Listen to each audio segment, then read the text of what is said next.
గత కొద్ది రోజులుగా కేంద్ర బలగాలు మావోయిస్టులపై ఉక్కుపాదం మోపుతున్నాయి. కూంబింగ్ పేరుతో మొత్తం 5 రాష్ట్రాల్లోని అభయారణ్యాల్లో జల్లెడ పడుతూ వారిపై విరుచుకుపడుతున్నారు.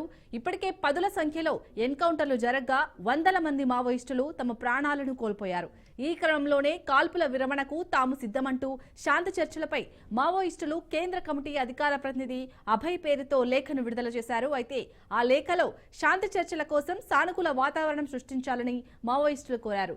అందుకు కేంద్ర రాష్ట్ర ప్రభుత్వాలు కూడా సానుకూలంగా స్పందించాలన్నారు. ఛత్తీస్గఢ్, ఒడిశా, జార్ఖండ్, మధ్యప్రదేశ్, తెలంగాణలో జరుగుతున్న హత్యాకాండను తక్షణమే ఆపేయాలని డిమాండ్ చేశారు. ఒకవేళ కేంద్ర రాష్ట్ర ప్రభుత్వాలు శాంతి చర్చలకు ప్రతిపాదిస్తే కాల్పుల విరమణను ప్రకటిస్తామని వారు లేఖలో పేర్కొన్నారు.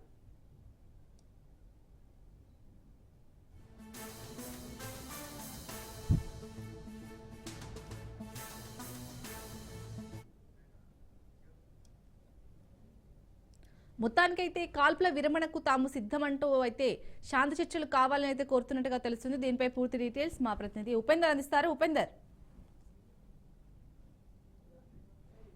ఒక లేఖ మాత్రం ఇప్పుడు సంచలనంగా మారిందని చెప్పుకోవచ్చు. గత కొద్ది రోజులుగా అటు కేంద్ర బలగాలు మావోయిస్టులపై అయితే ఉక్కుపాదం మోపుతున్నాయి. కూంబింగ్ పేరుతో కూడా మొత్తం 5 రాష్ట్రాల్లో ఈ అభయారణ్యాల్లో కూడా జల్లెడ పడుతూ వారిపై ఇరుచుకుపడుతున్న నేపథ్యంలో ఇప్పుడు అందరికి మనకు తెలిసిందే. ఇప్పటికే 15 నెలల్లో దాదాపు పదుల సంఖ్యలో కూడా ఎన్కౌంటర్లు జరిగి వందలాది మంది అయితే తమ ప్రాణాలు కోల్పోయిన పరిస్థితి కనిపిస్తుంది. ఈ క్రమంలో కాల్పుల విరమణకు తాము సిద్ధమంటూ కూడా శాంతి చర్చలపై మావోయిస్టు కేంద్ర కమిటీ అధికార ప్రతినిధి అభయ్ పేరుతో కూడా లేఖ అయితే విడుదల చేశారు. అయితే లేఖలో శాంతి చర్చల కోసం సానుకూల వాతావరణం సృష్టించాలని చెప్పేసి మావోయిస్టులు కోరుతున్న పరిస్థితి కనిపిస్తుంది. ఇందుకు కేంద్ర రాష్ట్ర ప్రభుత్వాలు కూడా ఏదైతే సానుకూలంగా స్పందించాలని చెప్పేసి వారు కోరుతున్నారు. ఇటు ఛత్తీస్గఢ్ కావచ్చు, ఒరిస్సా, జార్ఖండ్, మధ్యప్రదేశ్, ఈ తెలంగాణలతో జరుగుతున్నటువంటి హత్యాకాండను తక్షణమే ఆపేయాలని చెప్పేసి అయితే ఆ లేఖలో వారు డిమాండ్ చేశారు. ఒకవేళ కేంద్ర రాష్ట్ర ప్రభుత్వాలు శాంతి చర్చలను ప్రతిపాదిస్తే కాల్పుల విరమణను ప్రకటిస్తామని కూడా వారు ఆ లేఖలో కూడా పేర్కొన్న పరిస్థితి కనిపిస్తుంది. ఇక 2024 జనవరిలో ఏదైతే బ్రాహ్మణీయ హిందుత్వం ఫాసిస్ట్ బీజేపీ కేంద్ర ప్రభుత్వం విప్లవోద్యమ ప్రభావిత ఏదైతే రాష్ట్ర ప్రభుత్వాలు కలిసి ఈ ఆపరేషన్ కాగర్ పేరుతో కూడా ఇటు మావోయిస్ట్ ప్రభావిత రాష్ట్రాలపై కూడా ఏదైతే యుద్ధాన్ని ప్రకటించాయని చెప్పేసి ఆ లేఖలు కూడా వారు పేర్కొన్నారు. ఆ సమయంలో ప్రజలను మోసగించడానికి ఛత్తీస్గఢ్ డిప్యూటీ సీఎం హోంమంత్రి విజయ్ శర్మ కూడా తమ ప్రభుత్వం మావోయిస్టులతో చర్చలు జరపడానికి సిద్ధమైన కూడా ఆయన ప్రకటించాడు. అటు మావోయిస్టులు చర్చలకు రావాలంటూ కూడా పదే కూడా ఆయన ప్రకటించాడని చెప్పేసి ఆ లేఖలో పేర్కొన్నారు. ఆ సందర్భంగా తమ party Dandakaranya special zone committee media ప్రతినిధి కామ్రేడ్ విక్పల్ 2 సార్లు కూడా పార్టీ తరఫున శాంతి చర్చలకు సిద్ధమేనని బదిలిచ్చినారని చెప్పేసి ఆ లేఖలో వారు పేర్కొన్నారు. ఇటు శాంతి చర్చల కోసం సానుకూల వాతావరణాన్ని ఏర్పాటు చేయడం కోసం కాగర్ పేరుతో ఆదివాసీ ప్రజానికపై కేంద్ర రాష్ట్ర ప్రభుత్వాలు చేస్తున్న హత్యాకాండ నిలిపివేయాలని చెప్పేసి అయితే అటు బస్తర్ ప్రాంతంలో ఉన్నటువంటి మోహరించిన కేంద్ర రాష్ట్ర ప్రభుత్వ సాయుధ బలగాలు ఏదైతే సిఆర్పిఎఫ్, బీఆర్జీ బలగాలను బారకలకే పరిమితం చేయాలని చెప్పేసి అయితే వారు కోరుతున్నారు. సాయుధ బలగాలు కొత్త క్యాంపులను కూడా ఏర్పాటు చేయడాన్ని నిషేధించాలని కేంద్ర రాష్ట్ర ప్రభుత్వాలు అందుకు విధి విధానాలు ప్రకటించాలని చెప్పేసి ఆ లేఖలో పేర్కొన్నారు. ఈ ప్రతిపాదనల పట్ల కూడా స్పందించకుండా జవాబు ఇవ్వకుండా కేంద్ర రాష్ట్ర ప్రభుత్వాలు గత 10 నెలలుగా ఏదైతే మావోయిస్టులపై అటు రాష్ట్రాల్లో ఉన్నటువంటి ఛత్తీస్గఢ్ కాగర్ యుద్ధాన్ని కూడా తీవ్రంగా చేస్తున్నాయని చెప్పేసి వారు ఆ లేఖలో పేర్కొన్నారు.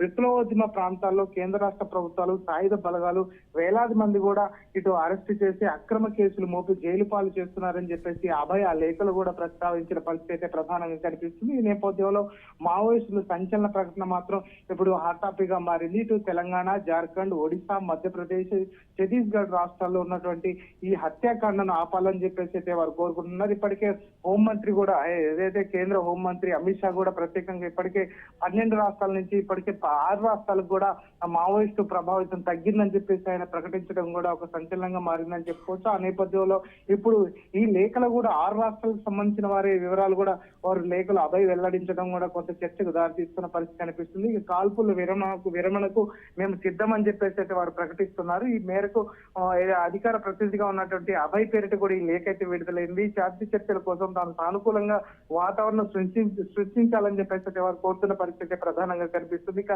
కేంద్ర రాష్ట్ర ప్రభుత్వాలు ఇందుకు స్పందించాలని కూడా వారు కోరుతున్నారు. ఇప్పటికే ఏదైతే 2026 వరకు కూడా మావోయిజాన్ని అంతం చేస్తామని కేంద్ర హోంమంత్రి అమిత్ షా ఇటీవల కూడా చెప్పారు. దీనికి అనుగుణంగానే ఈ కాగర్పేటలో దండకారణ్యంలో మావోయిస్టులపై కూడా భద్రతా బలగాలు అయితే విరుచుకుపడుతున్నాయి. ప్రతి ఎన్కౌంటర్ లో కూడా మావోయిస్టులు హతమవుతున్న పరిస్థితి కనిపిస్తుంది. ఇక గత 3 నెలల్లో మహారాష్ట్ర, జార్ఖండ్, ఛత్తీస్గఢ్ లో 120 మంది కూడా మావోయిస్టులు హతమయ్యారు. ఈ నేపథ్యంలోనే మావోయిస్టులు శాంతి చర్చల గురించి లేఖ రావడం కూడా కొంత చర్చకు దారితీసిందని అయితే చెప్పుకోవచ్చు. ప్రస్తుతం అంటే ఈ లేఖ మాత్రం అటు మావోయిస్ట్ ప్రభావిత ప్రాంతాలకు, తెలుగు రాష్ట్రాల్లో కూడా సంచలనంగా అంటే వైరల్ గా మారుతున్న పరిస్థితి ప్రధానంగా కనిపిస్తుంది. ప్రస్తుతం ఆ లేఖ విడుదలైన తర్వాత అటు ప్రభుత్వం ఏ విధంగా స్పందిస్తుంది అనేది అయితే వేచి చూడాల్సిన పరిస్థితి కనిపిస్తుంది. Right, thank you Upender.